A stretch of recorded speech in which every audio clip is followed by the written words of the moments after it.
Hi everybody, my name is Jenny Thayer and I'm Vice President of Medical, Scientific and Regulatory Communications at BioBridges. In November 2019, I presented an educational session at the American Medical Writers Association annual conference in San Diego on the topic of working remotely. Given our current scenario with so many folks who typically work face-to-face suddenly finding themselves in a remote work environment, I thought it might be helpful to summarize a few of the aspects of that presentation and make that available to you today. So this presentation takes only about 10 minutes, and we have a slide at the very end that shows you how to download a handout that has all the information provided today in that. So a little bit about the survey itself. Last summer, I created a survey to understand the concerns that folks might have about working remotely, from both the workers' perspective as well as from the managers of remote workers' perspective. I wanted to understand not only the current concerns that they might have, but the solutions that people might have implemented in order to have a successful career working remotely.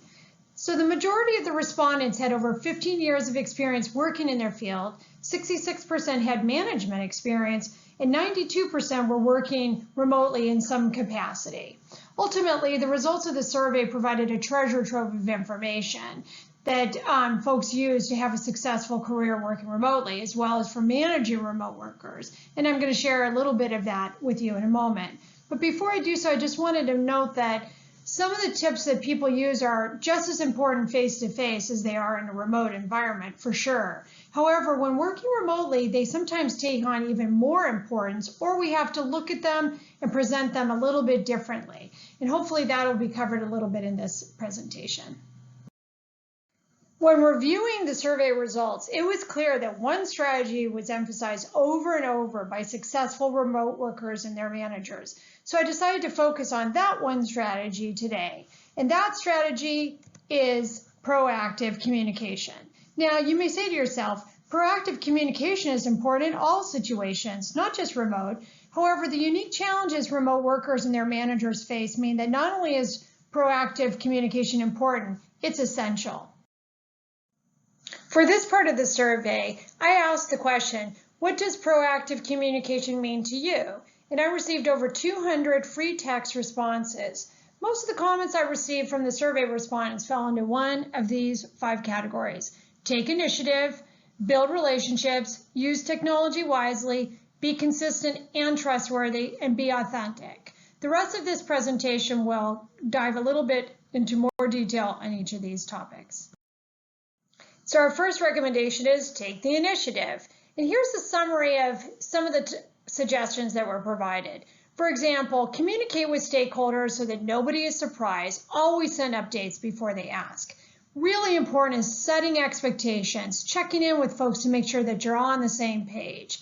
Initiate the interactions, anticipate issues before they become a crisis, reach out even when meetings and check-ins are not scheduled.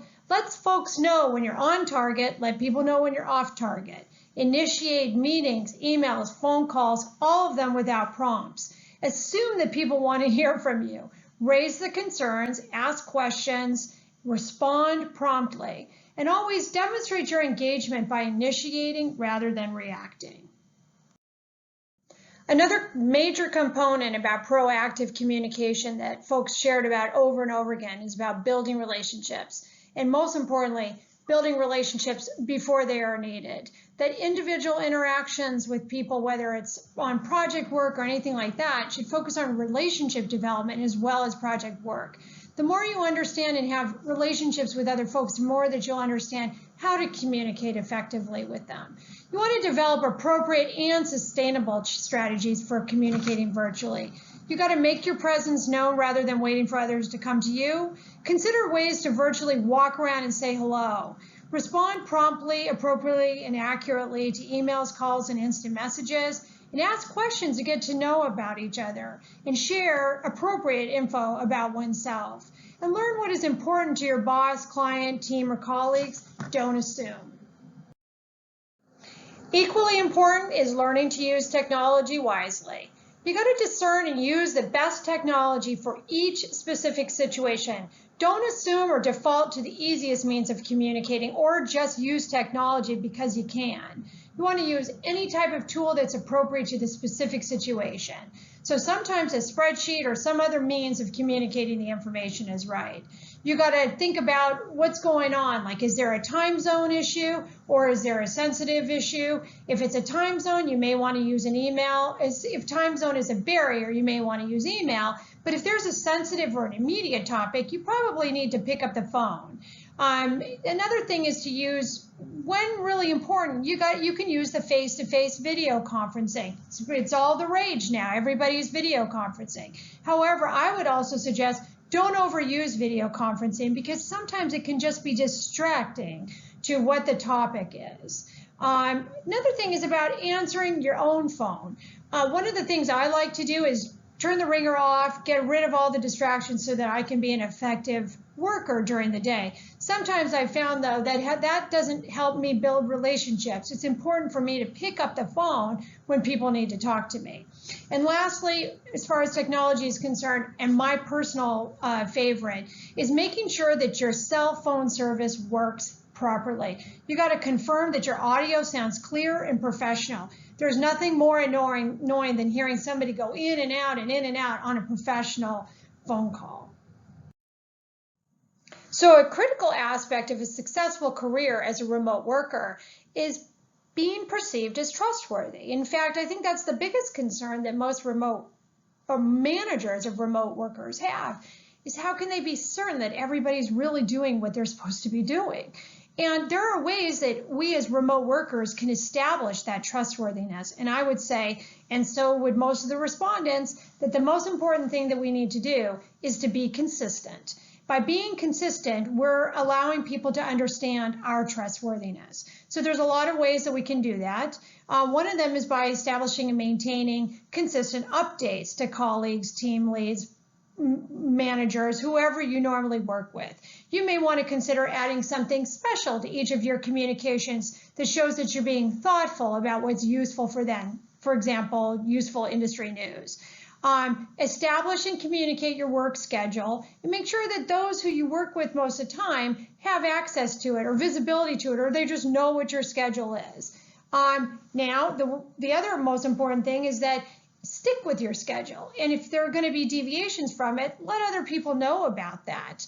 Also, you want to, one of the things that I always say is that you need to create and maintain standing meetings. And don't cancel them just because there's only one or not a lot of topics on the agenda. Have the meeting anyway. That's one of the best ways that we